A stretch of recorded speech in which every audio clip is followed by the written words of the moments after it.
everyone, and either welcome or welcome back to the Gender Libertarian Podcast. If you do like this, please rate, comment, and subscribe. You can find me on iTunes, Google Play, Stitcher, SoundCloud, Spotify, YouTube, and on my Patreon page, where you do get early access and exclusive content. Link will be down in the show notes. So today I'm talking to Alex Nowrasteh. He is the Director of Immigration Studies for the Cato Institute Center of Global Liberty and Prosperity, and as such, he spends his days thinking about and writing about immigration. And so I wanted to talk to him a little bit about that. And what I wanted to start with is your pinned tweet, which, for those of you who don't know, go on Twitter, go on Alex's Twitter account, go look at his pinned tweet, because that is a chart of what it would look like specifically for a dreamer to try to get legal here in the United States, which, if you want to go look at this chart, I suggest finding at least a 60-inch screen and know that you're still going to have to pinch and scroll to be able to look at this whole chart, because it is not an easy thing to do. So let's kind of start there with kind of discussing the idea that there are a lot of people who say things, especially in relationship to dreamers or to any kind of immigrant in general, that they should just do it legally, or you get legal, or you get in line. And it's not that simple, and it's not like just going to the DMV and giving them some paperwork and then you smile and then whoosh, you have legal permanent resident status. Yeah, that's right. I think it's part of the mythology of the United States, right? We all learn and talk about how our ancestors came here through Ellis Island or Castle Island before then, or even some earlier means, and we say, well, they showed up and they went through and it was super easy. They made us maybe stay in line for a day or two, and some of them went into quarantine and all this stuff. But basically anybody could become an American. And, that would be basically true through like the through the early 1880s. But after that, it started to get more and more restrictive. So it hasn't been true, in any meaningful sense for people from Europe since 1921. Like the saddest part, I think, of my job is having to tell people that Ellis Island is actually closed, and that the way that their ancestors came here doesn't exist anymore. And it's been replaced by this monstrosity, this bureaucratic monstrosity, which some judges and law professors have referred to as second in complexity only to the income tax. And if you take a look at these charts or try to understand basics of immigration law, it's virtually impossible for most people who want to come to this country legally to do so. And there's really like two big areas in immigration law. There's sort of the path to a green card, which is lawful permanent residency, that allows you to eventually naturalize and become a citizen. And then there are these 40 or so non-immigrant visas, which allow you to come here temporarily for another purpose, but you can't stay permanently on them. So like focusing on the green card portion of it, which is what we think of when we think of immigration, actually coming here permanently to live. There's only 4 ways to get in. The first is to be closely related to an American. That accounts for about 70% or so of the million or so green cards handed out a year. The second route is to the employment-based green card category. This is for 140,000 people. You have to be sponsored by an American firm, be very highly skilled. Only 7% of you can come from one country. It costs thousands of dollars in government and legal fees. And then the third route is through the humanitarian system. This is asylum and refugee systems. They account for a small number, especially now in the Trump administration, a very small number of people being allowed in annually. And then the last one is the diversity visa, which is just for people from countries who have sent fewer than 50,000 people in the last 5 years and who have a high school degree and who pass all the safety requirements. You enter a lottery for 50,000 slots. A couple years ago, when I last checked the figures, somewhere around 23 million people entered the lottery for 50,000 slots. So if you notice, there really is no way for a low-skilled worker to come to this country legally, which means if you apply this backwards in time, virtually none of our ancestors would be here today. Exactly. And it kind of irks me when people say, well, my family did it legally. It's like, first of all, did they really? Are you sure? You might want to go back and double check that. But doing it legally, even up to, I think it was 1921, was it, when they started implementing the quotas? Yeah, it was 1921 for the Europeans. Is when they started to put those quotas in place. But if you were Chinese, you couldn't come after between 1882 and 1943. They were all barred. So, and Japanese from 1907 onward. Africans and Asians, the rest of them were barred in 1917. And then they finally sort of put this very strict quota on Europeans in 1921. So, there was illegal immigration before then, just not that much. But I think you're right. Like it's like, whoa, big, good job. Your family came here when we had open borders. Like, good on them for making that trip. That was dangerous. Investment in their future. Like, congratulations. But that's no legal hurdle to be proud of. Yeah, because there wasn't one, and it's the whole idea. Well, my family came here and they worked hard and they made it. It's like, yes, your family came here and worked hard and they made it, just like everybody else's family wants to do. But going back to the quota thing, because I don't think people realize kind of how far back this issue with immigration goes. I think we tend to look at it as a very now issue because of the Trump administration and a lot of the horrible things that they've done. But especially with the quotas, I don't think people realize until like really the mid 60s, which this also encompasses a couple of world wars, that we had a quota system, and that it was applied in ways that was not very kind to certain people trying to escape those wars, shall we say? Yeah, that's like really a nice way to put it, actually. Quite a lot of euphemisms there. I mean, the quota system was put in place in 1921, like right after World War I, and it was intentionally designed to limit Southern and Eastern Europeans, especially Jews and Catholics, from coming to the United States. And you hear all the arguments today that were used, right? They're all welfare cheats. They'll never assimilate. They lower wages. They're a national security threat because of communism, like communist revolutions going on in Europe and in the Soviet, what would become the Soviet Union. There were lots of terrorist attacks. You hear about the crime complaint. But on top of that, you also have this like eugenicist complaint, this stuff that was like very popular at the time, this sort of pseudoscience was used to lock these people out of the country, and those laws persisted more or less intact until 1952, and then in 52 the most like explicitly racist parts were kind of the wording was changed to make it seem less racist on its surface, and then they were finally gotten rid of in 1965. Yeah, and I don't think a lot of people realize up until World War II and really until the rise of Hitler, just how anti-Semitic our immigration policy in this country was. And then it was like the rise of Hitler, obviously, and everyone was like, ooh, no, I don't think we can discriminate against the Jews like that anymore. Yeah, that was like, ooh, this is a bad look. Yeah, that was a bad look. That's an interpretation that I think is most forgiving of the American median voter and politician. That's the one I would prefer to be true. But there's some interesting evidence by these guys, Fitzgerald and Cook Martin. They wrote this book called Culling the Masses.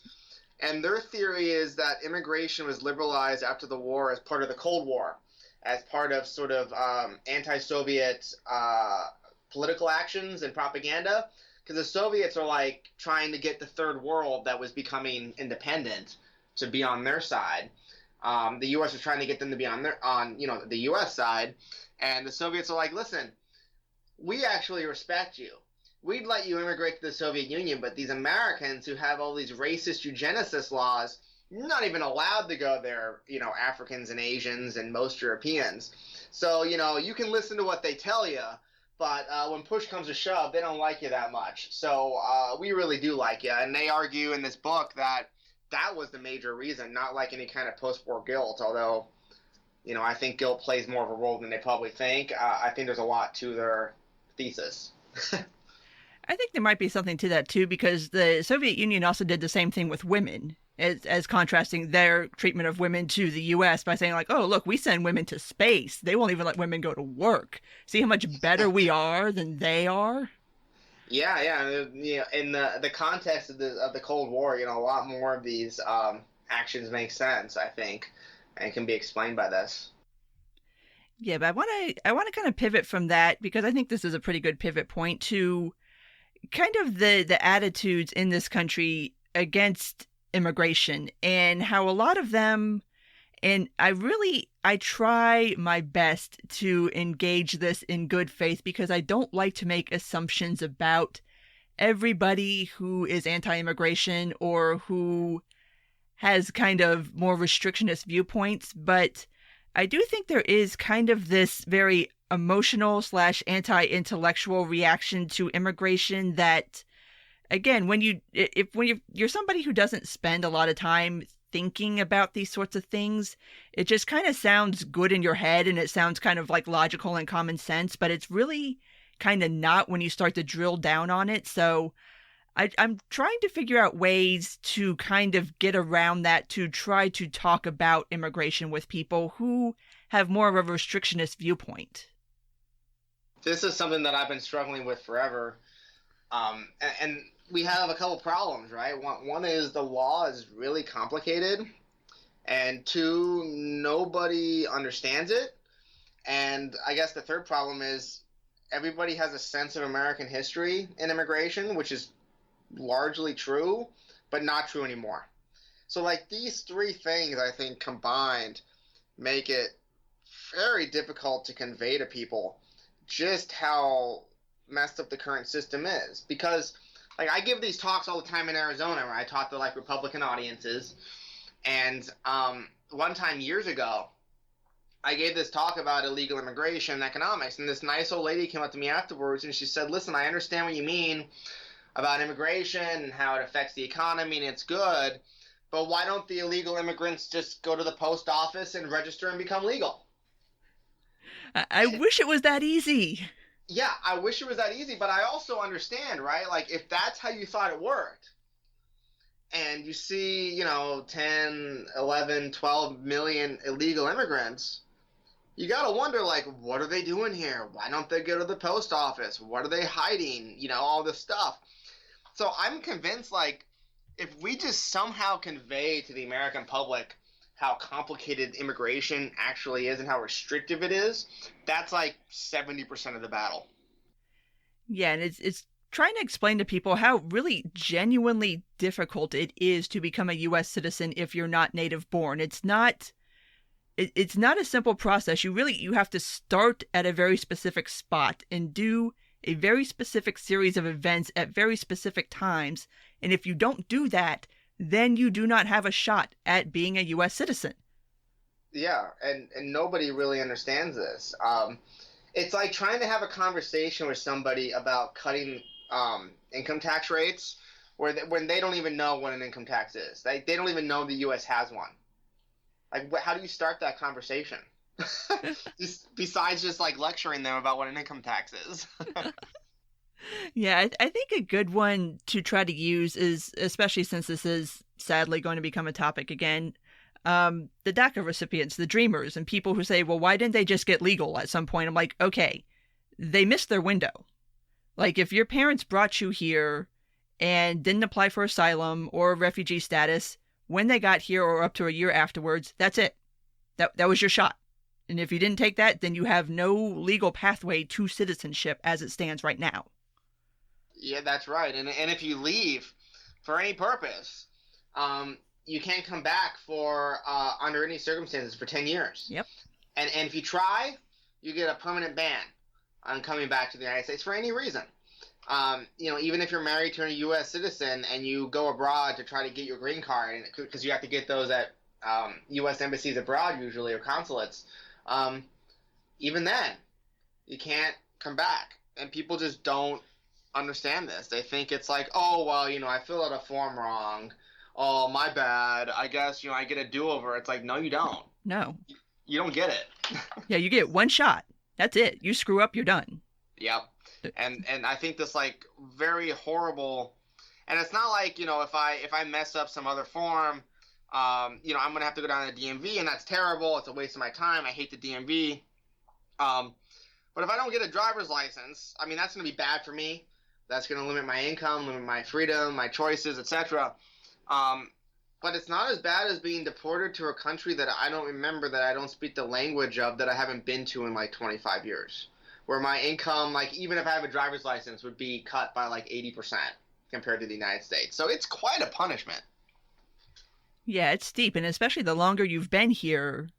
I mean, presumably you get married, you start a family, you got a job, you set down roots, and then all of a sudden, 25 years later, you could be deported. And it's like, well, what am I supposed to do? What is my family supposed to do? Like, what?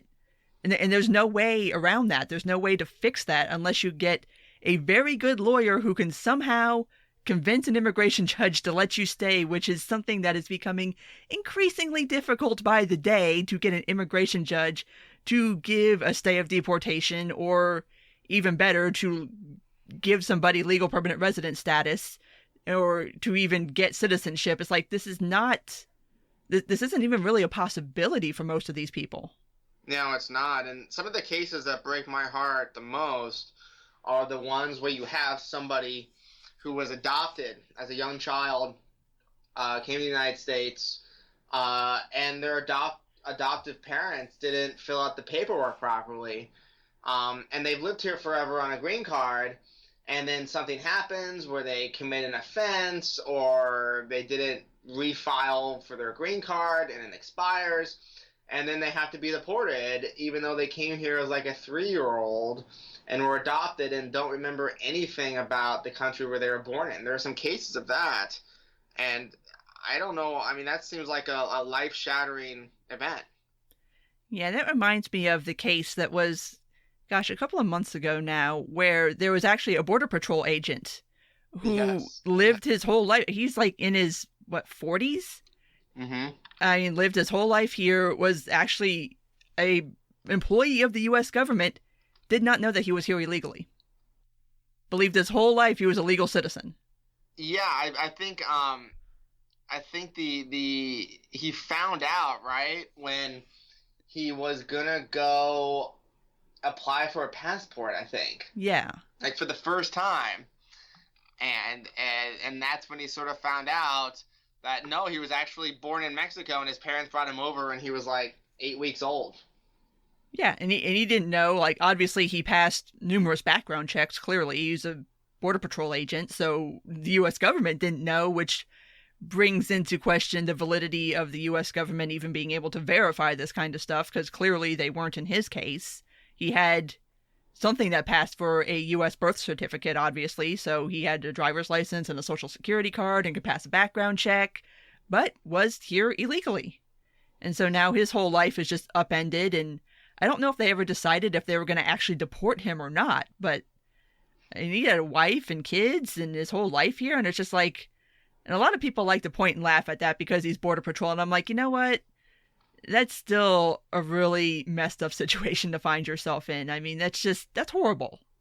Yeah, it is horrible. Like, I mean, I am no fan of Border Patrol either, but this guy, he doesn't deserve that. Like, that's terrible, right? You know, I'd like to fire most Border Patrol agents. I don't want to deport them. Yeah, I mean, if Border Patrol ended tomorrow, I'd be happy. If DHS ended tomorrow, I would be happy. Amen to that. They can take ICE with them too, quite frankly, because I can do a whole hour complaining about ICE.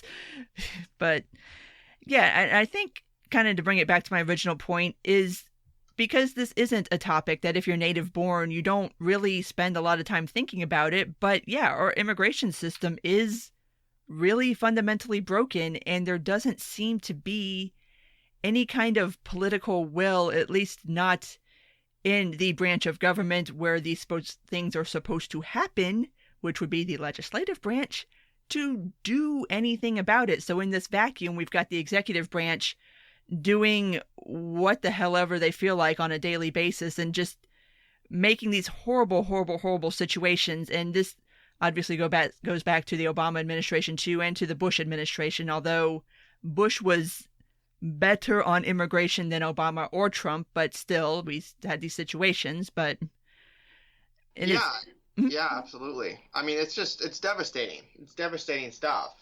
You know, and It's something that's been happening for a long, long time, and people are just now, I think, paying attention because President Trump speaks about it in just the ugliest ways. And I think it's also a lot of people who are anti-Trump who are bringing a lot of kind of light and heat to this. And not to say that there weren't people protesting it under the Obama administration, there very much was, but it just wasn't getting the kind of lift that it's getting now, which, I mean, I'm happy that people are kind of seeing it, but I don't think people are really thinking about it and really kind of understanding that we need to do something about this. This needs to be handled in Congress. We need some kind of immigration reform. We need something in place to start addressing this stuff. That's right. I mean, this is not an issue that a presidential election by itself is going to fix, right? This isn't some kind of um, series of aberrant actions by the Trump administration. This is the Trump administration using the law, oftentimes in the cruelest ways possible, but they're using the law. And frankly, looking at the deportation record of this president, President Trump, he's not going to be able to deport nearly as many people as President Obama did, even if he has a full 8 years to try. And that is a problem that Congress needs to fix. So my great fear is, let's say President Trump loses in 2020, Democrats can come in and they don't fix the law. They just sort of undo some executive actions and try to put it back in place, some kind of DACA, and they don't try to actually fix the law, because that's where the problem is. Yeah, and I've watched all of the Democratic debates, unfortunately, and I'm sorry. the things I do for content, but I think I would not even need both hands to count the number of minutes that have been spent on discussing immigration in all of the debates put together. Like, we've spent hours discussing Medicare for all, but I don't even think we could cobble together 10 minutes of discussion about immigration. And that worries me. That bothers me, because now I'm like, okay, so what is your plan for immigration? Like, I know people like Bernie and Liz have said, oh, once I become president, I'm going to do all these EOs or undo these EOs. I'm like, okay, fine. But what is the plan? Like, what is your comprehensive plan? And furthermore, considering most of these people are senators or Congress people, why aren't you doing that right now? Yeah, I mean, this is some of the big frustration with it. It's sort of this. I just don't take a lot of them seriously. Like Julian Castro had some good ideas, some sort of detailed specifics, and he lost. He got booted out of the primary fairly early on, and most of what these other candidates have who remain in there, some of it's fine. But it's not that detailed. It's not that great on their websites. It's certainly not in the detail that President Trump has placed his platform, which was quite detailed on immigration. I don't think he wrote it, by the way, but he definitely copy and pasted it from somebody who knew what he was talking about and appointed people who knew what they were doing into these positions. So I do worry that it's just sort of superficial amongst a lot of Democrats. It's sort of a way to distinguish themselves from Republicans, but they don't really care one way or another. Yeah, for better or for worse, when Trump was running in 2015, 2016, he did have a pretty clear immigration plan. Yeah, no ambiguity. Yeah, horrific as it was. And what interests me, especially about immigration in general, is it's this topic that is supposed to be of great importance to the election, to the American people, but it's not something that's widely discussed. Like, I don't understand why this isn't a topic in Democratic debates. I don't understand why they're not fleshing this out, because I thought the idea was that if you're going to run against Trump, then you have to run against his signature issues, which immigration is his signature issue. So you might want to make up a plan here, guys. Something, anything. Yeah, you might want to. I mean, I don't mean to defend the Democrats, believe me. But it is a little bit early, maybe in the next 3 to 4 months we'll see something. Aren't the caucuses soon? So yeah, Iowa is in 9 days, if I'm correct. So we're starting to get into the actual primary season, which it feels like we're already a year plus in, but we're actually going to start voting soon. Yeah. So that's going to be, I'm looking forward to what that says. The thing is, somebody like Bernie Sanders, I mean, he's got a long history of being opposed to legal immigration. And that's where he's changed his mind about people who are here who are unauthorized, who are illegal immigrants. And, good for him. I'm glad he's changed. But the real major injustice, as far as I'm concerned, is those people who are abroad right now in other countries who want to come here who can't. Those people are the ones who are suffering the most in this system. And Bernie Sanders goes on these rants, up until recently, talking about, well, do you want your jobs to be taken by a Mexican or a Vietnamese worker or blah, blah, blah. And I'm like, who are you, Trump? Are you Trump's little brother?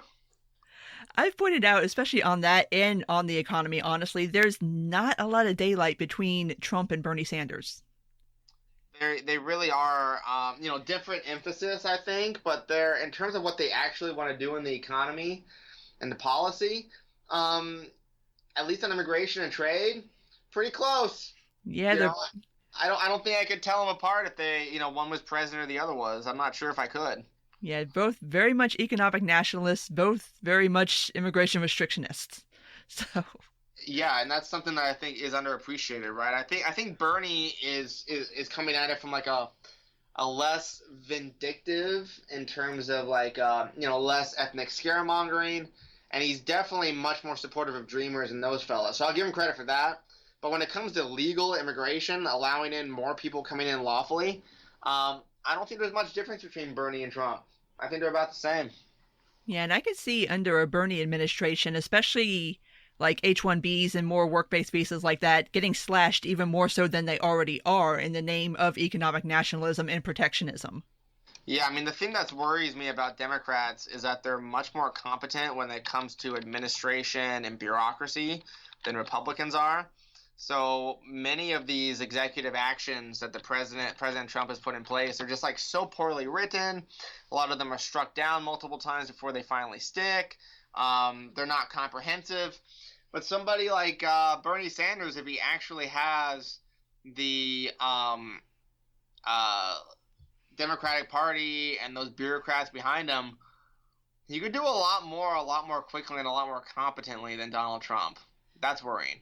Yeah, and kind of to go from that, especially since we're on the topic of the economy, kind of a truism that used to be kind of widely accepted, which doesn't apply to our current situation, and I'm not entirely sure why. I mean, I have my suspicions, but it used to kind of be that when things were good economically in the U.S., people kind of eased up on their worries about immigration, and then as things got tighter economically, people kind of started worrying more about immigration, which, as it stands right now, economically, we're doing pretty good. I mean, we're reaching peak employment. I mean, GDP keeps going up. We still have a decent economy, but people are still incredibly worried about immigration right now. So I kind of wonder, because it kind of goes back to the whole economic anxiety sort of thing. And it's kind of a mask falling off moment now, I think, where it was never really about economic anxiety per se, but I just kind of want to get your thoughts on kind of what we used to believe was true as far as the economy and immigration and where we stand right now, and kind of what does that mean exactly? Yeah, I mean, I'm in that camp. I don't think economics really has much to do with people's opinions at all on this topic. I think it's like a tertiary issue. I think issues of culture, insecurity, xenophobia are also in there, and perceptions of chaos are what really drive this. Stuff about, culture, security, have been talked about to death, but the thing I don't hear talked about is these sort of perceptions of chaos being just paramount. People have the opinion that immigrants are storming the border in record numbers. It's overwhelming. The walls that are there, the fences are just like teeming with people coming across. And when people think something's chaotic, they don't support liberalization. They don't support loosening things up or deregulation in the ways that we support. this stuff, even though the numbers of people coming across are pretty low by historical standards. Not the lowest we've had, but pretty low. So it's without that sort of like calm on the border, it's going to be very hard to reform immigration.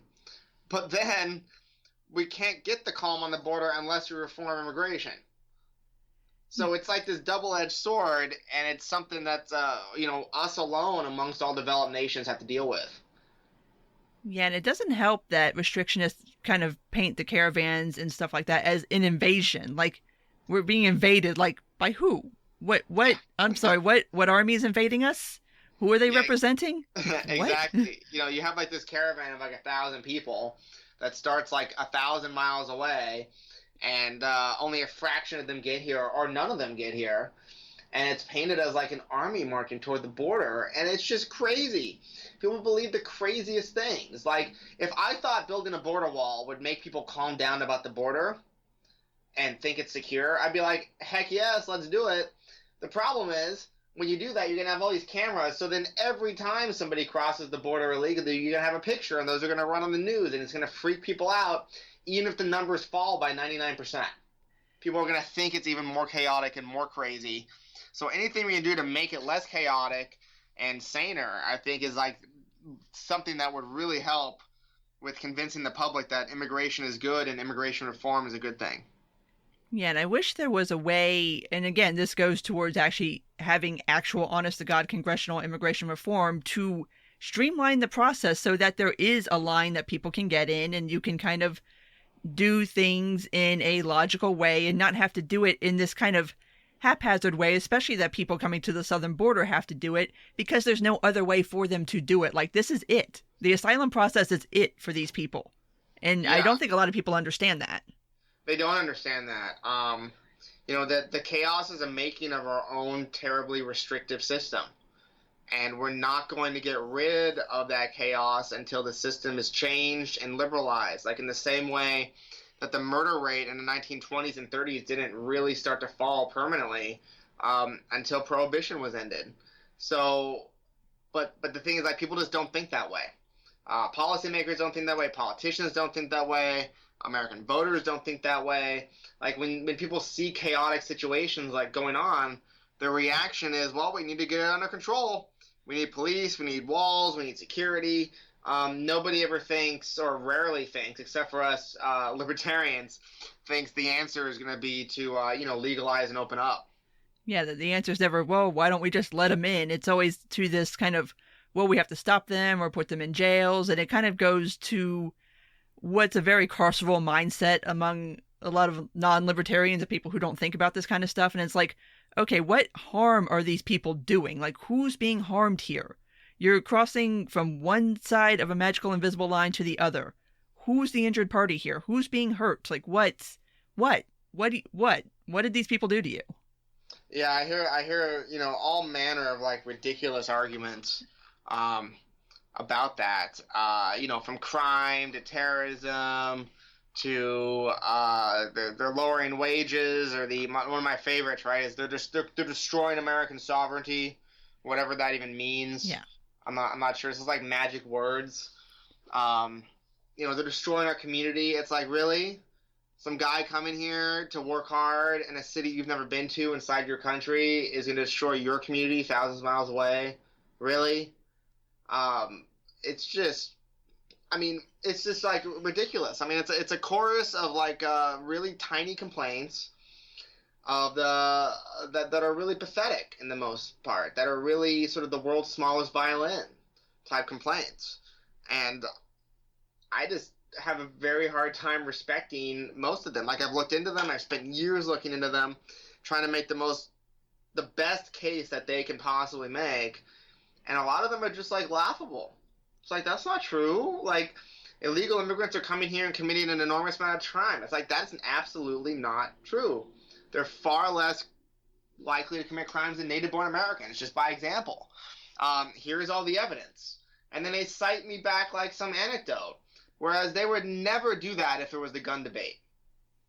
Yeah, or even if it was like even if it was a native-born person, like, okay, you have this one person who did something horrible, like, okay, well, what about these 100,000 other people who just want to work peacefully, have their families, go about their business, and never bother anybody. Yeah, it's like, and then it usually creates like this circle, right? You say like, yeah, well, then they're gonna increase unemployment and lower the wages of Americans. And they're like, well, not really. In the long run, the demand curve for labor in the U.S. is perfectly elastic. So increases in supply don't really affect wages. And they're like, yeah, well, if they come here, they're going to use welfare. It's like, well, not really. They're barred from welfare, and they use less than native-born Americans, and they have a generally positive fiscal impact with some small exceptions. And they're like, oh, well, they're going to destroy American culture. And it's like, well, they're learning English, and their kids all speak English just about, and by the third generation, there's really none of that original language left. It's just like back in the day. And then when you're done with that, they go back on the first topic again. And it's just like a lot of people are not interested. There's a lot of people out there who are good faith, who are debaters, who would listen to these arguments, who will respond, and who will change their mind, just like there are on any topic. But a lot of folks I run into, it's just the Republican Party told me immigrants are bad. I don't like those foreigners coming in. I'm going to have to come up with a better argument than that, though, so I don't sound, like a jerk. Yeah. And here you go. And jerk is putting it politely, because there's plenty of other words that you could call people. But even kind of the economic argument that you touched on, and this is one that kind of annoys me too, is this whole idea that they come here and they're going to take jobs and suck up resources. I'm like, okay, well, if you live in the United States, you're a consumer of stuff by virtue of being here. So the more people that are here, the more people there are to consume stuff. So it automatically balances out. Like, okay, so you come here, you have to rent a house, buy a house, you have to buy groceries, you have to buy clothes, you have to participate in our economy. So when you add more people, you're growing the economic base, and nobody really thinks about it in those terms. They just think about it as in, oh, this is what they're taking away. I'm like, no, look at what they're giving back. And especially when you look at, especially the taxation thing, you can't avoid paying sales tax, or you can't avoid paying property taxes, or there's a host of different taxes that you can't avoid paying. And most immigrants do pay income taxes for various reasons, one of them being to actually establish proof of residency, so that if you do want to become a citizen one day, you can prove that you've been here for X amount of years. But it's just, it's one of those where it's like I said, it's just this very emotional, anti-intellectual reaction to things, where when you sit down and think about it, it's like, okay, well, that doesn't even make any sense. Yeah, it's just, it's populism. Yeah. Populism is basically like a public temper tantrum, where they hate big things and foreign things. It's like jealousy and envy as a political movement, and it leads to all these crazy things. You see it on the left-wing side, too, with different issues, and sometimes with this issue. But it's really, it's not about logic for a lot of folks who are just committed. It's not about arguments. It's not about evidence. It's about other issues. And they just see it as like fundamental to their identities or to politics. So it's a tough issue, but I don't think I don't know. Maybe I'm going to eat this prediction. I'm going to have to eat my hat or something on this, but I don't think it's going to get much worse, frankly. I think we're at near peak. I think it's going to be something else. And I base in the future that's going to get our attention. And I base that on what's happened in other states like Arizona, right? You had like the Arizona Republican Party freaked out between like 2008 and 2015 on immigration. And now the party there is a lot more moderate. They've really calmed down on this issue. And if it can calm down in Arizona, I think it can eventually calm down in the rest of the country. Well, or maybe I'm an optimist. I don't know. It's a possibility, too, and I'm wondering, because I don't really follow Arizona all that much, I wonder if they saw happening to Arizona what happened to California, and were fortunate enough to, like, pump the brakes on the whole anti-immigrant xenophobia thing before things went completely off the rails and Arizona went blue the way California did. Yeah, I mean, part of the thing is with Arizona, or in California, right? Like, I'm from LA. Excuse me, I've been there. I grew up there. And prior to 1994, when the Republican Party really started blaming immigrants for all the state's problems, In the state level elections for governor, the GOP and the Democrats basically split the Hispanic vote. And then it was really afterwards when that started to diverge markedly, and the Democrats would get 70-80% of the Hispanic vote.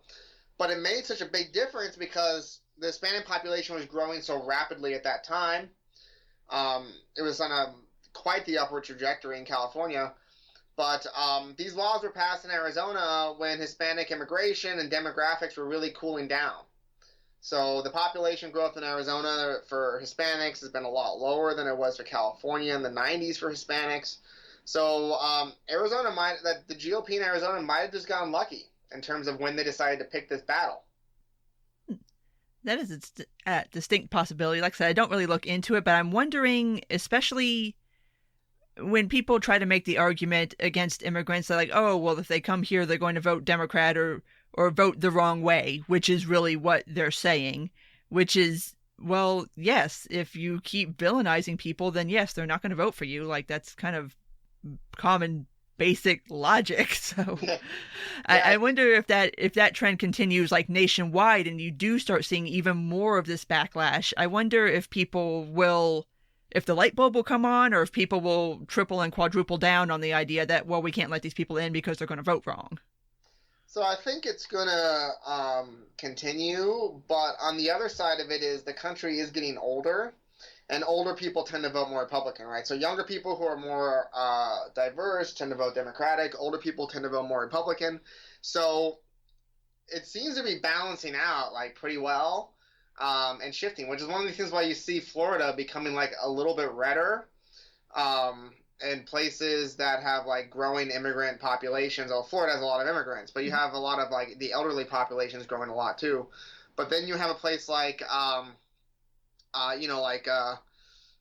other states in the Midwest going a little bit bluer because of like younger, more diverse populations, or places in the mountain like Colorado and Arizona, etc. So I think it's going to be like a balancing effect, but it's going to affect different states more differently. And the other thing just to recognize is, right, like political parties only want to win. They don't have like principles, right? They don't believe in things except victory. So even if the GOP starts to seriously lose and they start to think, yes, it's because of immigration, they will change. They will recover some lost ground, probably not all their lost ground, but they'll change and moderate so they can win again, because it is ultimately a competitive market. In most cases, even though in some places they may be extinct, like in California, nationwide, I'm not so much of a pessimist. Not because I'm, a Republican or anything, but I would like to have more competitive parties, at least nationally. Yeah, and I think especially for the GOP to even have remotely a chance at anybody under the age of 35 at this point, I mean, you're going to have to back up off this. Like, it's just not popular amongst that demographic. So if you want to keep anything of what's left of your party, which as far as I'm concerned, the GOP can die in a fire, I don't care. But I mean, they're going to have to liberalize on that, and I don't understand why they don't understand that. Yeah, no, I agree. I think it's probably they think they're going to ride out, people who are going to, the country's getting a lot older in terms of demographics, and I think they think they're going to get an increasing share of that vote, and they might be right. I don't know. That would make me depressed. I wouldn't like that. But that might be their future path to success, is getting an increasing share of the elderly vote. And as demographics change and people age, that could work well for them for, a few decades. Just to be the pessimist. And possibly. And I mean, if the GOP wants to leave those under 35s up for grabs, I know a certain third party that could definitely use a couple of more people in it. Yeah, that'd be nice. I mean, yeah, I do think there is a play to be made there, but that's a whole nother topic. But before I let you go, I do want to talk about something that is fairly recent. We now have the Supreme Court has held up the public charge rule, which, for those of you who don't know, basically now the U.S. government can, for anybody who's applying for a green card, this does not apply to asylum seekers, refugees, anything like that, but people who are applying for a green card, as part of the application process, they can decide whether or not a person is going to become a quote-unquote public charge, which means, do we think this person is going to go on government assistance at some point in the future that has not been entirely determined? And there's also a component of that if somebody can reasonably afford their medical expenses, but again, there's no guidelines as to what that's supposed to mean, and all this is very just kind of nebulous and up in the air as to what any of these things are supposed to mean for people, but apparently this is the law of the land now.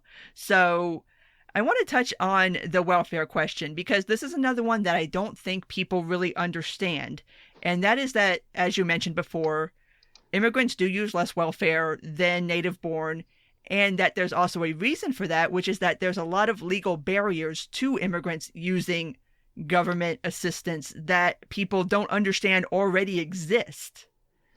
Yeah, that's right. I mean, if you're a green card holder in the United States, you basically don't have access to any means-tested welfare programs for the first 5 years that you're here. And if you're an illegal immigrant, you have access to basically nothing while you are here. If you're on a non-immigrant visa, like an H-1B or a student visa, you don't have access to basically anything. There are some small exceptions to all these categories, of course. But the net result is that using like the most pessimistic interpretation of this data is that immigrants in the United States use about 21% less welfare per capita than do native-born Americans. And that's not controlling for anything. Immigrants do tend to be poor, so they're poorer than natives, even so, they have less access and use fewer of these programs than native-born Americans. I mean, welfare state in this country, the problems with it, they're not imported problems. They are problems that are homegrown. Yeah, and it's something that I don't think a lot of people think about that, especially when you start talking about who is going to use government assistance and when that is okay. And there's kind of a conversation. When I was talking to Brian Kaplan about his book, Open Borders, he made the point in there about Milton Friedman's argument about how you can't have open borders in a welfare state. And he pointed out that if you're going to make this argument that, okay, immigrants may end up on government assistance, well, do you also apply that same argument to native-borns? Because obviously nobody knows when a baby is born whether they're going to become the next Jeff Bezos or whether they're going to be dirt poor their whole life. Like, you can't really tell that the same way you can't tell with an immigrant.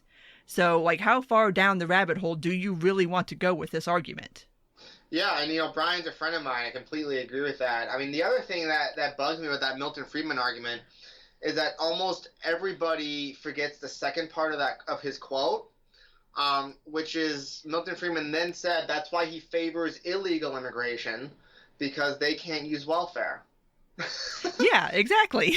And it's like that's a good point, Milty. Like, I love that. And then, but to put on like my hard-headed sort of neoclassical economics brain here for a moment, the only way you can probably really have a welfare state that is sustainable, that is, not running huge deficits like our Social Security programs and entitlement programs are currently, is to radically expand immigration, because there aren't enough young people who are working to pay taxes to support the wave of entitlements. So, like, I've had some conversations with my wife's grandma about this, where she's worried about the coming bankruptcy and the solvency of Social Security. And I said, well, one way you could do to save it, at least for the rest of your life, is to let in 100 million immigrants between the ages of 22 and 30, especially if they have a college degree or above, and let them work. That'll sustain the program for like another 40 or 50 years. And she's like, yeah, no, thank you. Yeah, nativists do not like that argument at all. No, they don't. They are only concerned about saving Social Security up to a point, but not if it means liberalizing immigration, apparently, at least in some of their cases. Well, no, their answer is to raise the U.S. birth rate. And I'm like, okay, even if 100 million babies were born today, you've still got a good 18 to 20 years before they join the workforce. What are you going to do for those 18 to 20 years? Yeah, exactly. So there's a time delay. And why, like, I'm all in favor of babies. I have a bunch of babies myself. Big fan.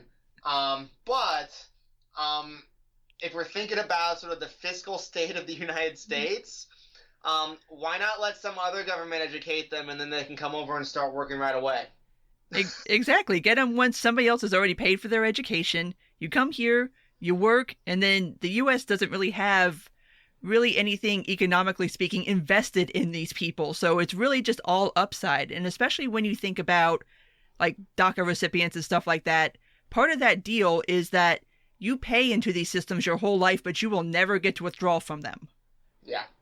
Yeah. And it's like, if you think about it this way, like I grew up in California.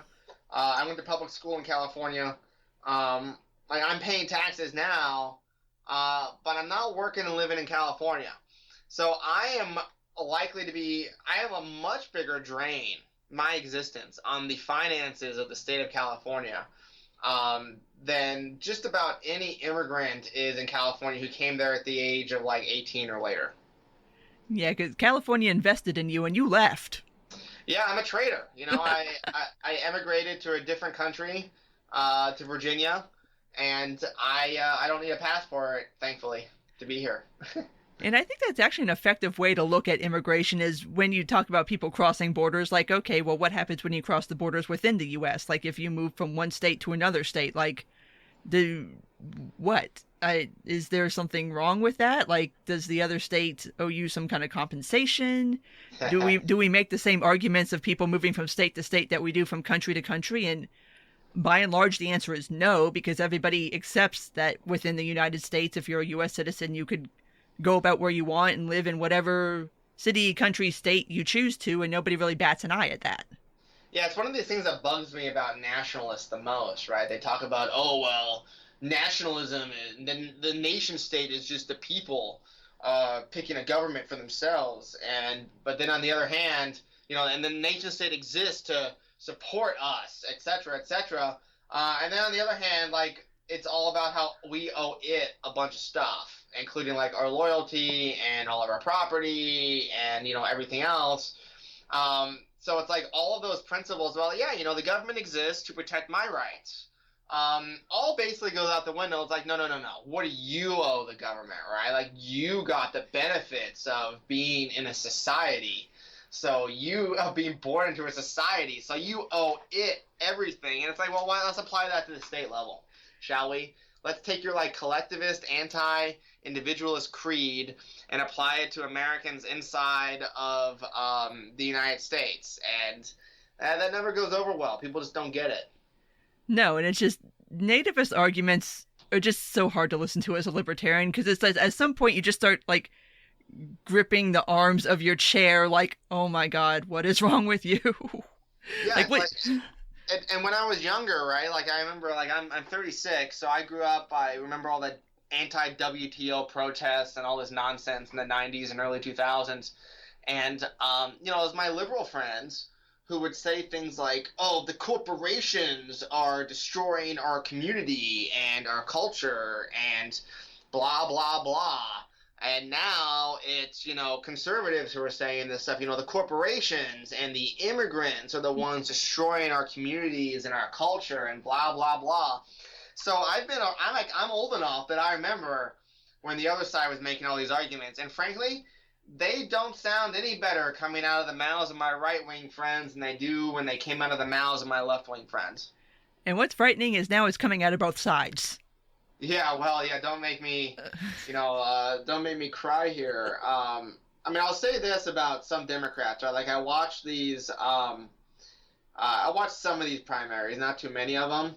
And there's definitely your populists in there, right? There's like Bernie Sanders and Elizabeth Warren. But some of them are not, they still have that little bit of like a cosmopolitan vibe about them. So like Mike Bloomberg, I hate him on a whole ton of things. But on this, he sounds, he sounds pretty good on immigration. Joe Biden sounds fine on immigration. Pete Buttigieg sounds fine on immigration. They don't sound like these sort of like numbskull populists that I've come to expect from large swaths of both political parties. So the good thing about populists is they never deliver on their promises. They're incapable of doing it because they're so incompetent generally, and their promises are impossible to that are possible to fulfill. But on the other hand, they can do a lot of damage before they fail. So I don't know. I'm a long run optimist, but I don't know if I should be a short run pessimist. What do you think?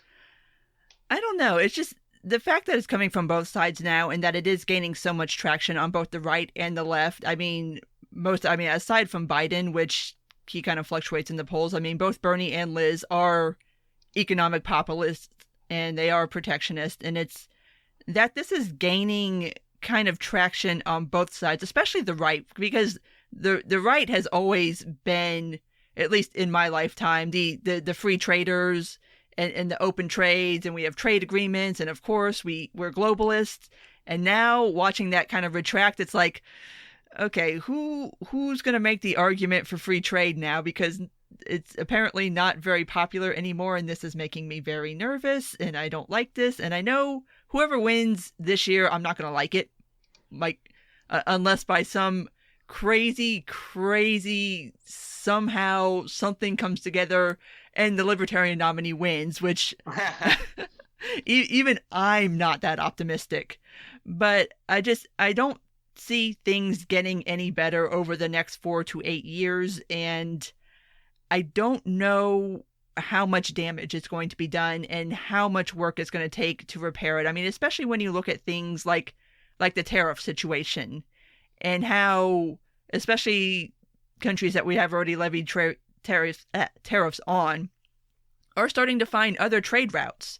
And so even if Trump gets booted out of office next year, that's still going to be a lot of damage to repair economically, because once countries find these other trade routes and they don't have to deal with us anymore, it's not like they're going to magically start dealing with us again. They're just going to be like, well, whatever, we found other ways, so screw you, I guess. Yeah, that's one of these things. But they were probably trading with Americans first, because Americans had the lowest prices to offer, etc. So I think if we repealed a lot of these tariffs, it would probably snap back fairly rapidly, or the markets would increase globally. But if I was a foreign government or a foreign trader, on the other hand, right, like maybe the U.S. will do this again randomly. Maybe they'll elect some nut job at some point in the future pretty soon. So why should I trust, these long-term trade arrangements? Maybe they're not going to be so long-term after all. So that's also what really worries me about this. Yeah, and especially when all of a sudden, you got these handful of other options. It's like, I can kind of keep my options open. I don't really have to rely on you guys that much, so maybe I won't. And then, like I said, I don't see, no matter who wins this year, anything good happening on the trade front. So, and I don't see anything good happening on the immigration front, really. I don't know. Like I said, there's not been a lot of Democratic talk about what their immigration policy is. Like, I know what Bernie's is, just mainly because he's been out there for so long, and being an immigration restrictionist kind of goes hand in hand with having a more socialist sort of philosophy and a more socialist economic policy, because obviously if you're going to do that, you can't just have people coming here all willy-nilly, clearly. So, and as far as what Elizabeth Warren will do, I don't know. I don't think she knows. And Biden, it would probably just be status quo.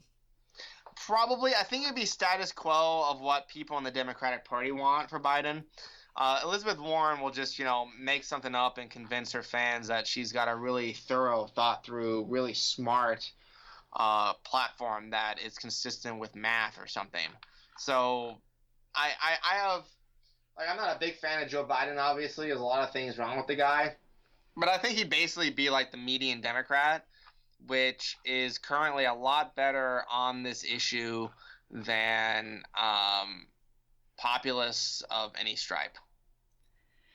Yeah, I will take that, although he's still not great. But No. Again, this all really needs to lie with Congress anyway, and not the executive branch, because we see what happens when the executive branch gets to control immigration.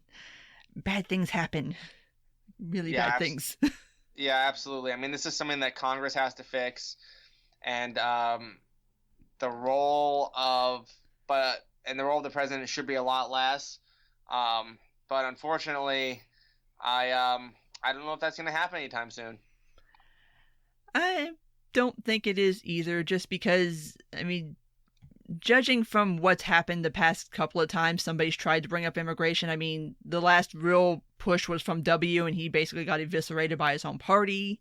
Like, Obama tried it a little bit and kind of got a lot of pushback, so he was just like, oh, okay, whatever. And then we did DACA, which I don't agree with the process of how it was done, but when you look at it from the perspective of it was either that or nothing, then okay, like, pragmatism has to come in a little bit here and acknowledge that, well, something has to be done about these people. Like, you can't just kind of leave them in legal limbo. So, but on that note, I think we should go ahead and wrap this up because we are running a little long. So go ahead and plug your stuff. Tell people where to find you, what you're doing, what you're reading, where they can read more of you.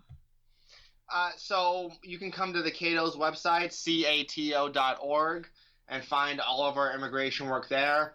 You can follow me on Twitter for all my snarky takes. My name on there, my username. I don't even know what the word of that is. Anyway, it's at Alex, Alex, Nowrasteh, Nowrasteh. So it's at Alex, Nowrasteh.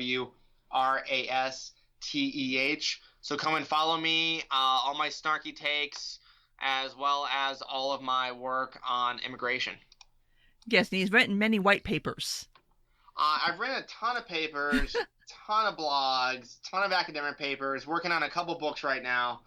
So yeah, come and check it out. Awesome. Well, thank you so much for sitting down and speaking to me. It was my pleasure. I've been following you on Twitter for a little while now, and it was really a lot of fun. Thanks again for the invite. Well, thank you. So that was my discussion with Alex on the topic of immigration and kind of how the ways in which a lot of people don't really think about immigration and don't really understand the process and how difficult it is and where the pitfalls are and a lot of other things along the way. So, as always, if you did make it this far, thank you for listening. And if you do like this, please rate, comment, and subscribe. You can find me on iTunes, Google Play, Stitcher, SoundCloud, Spotify, YouTube, and on my Patreon page. Take care, and until next time.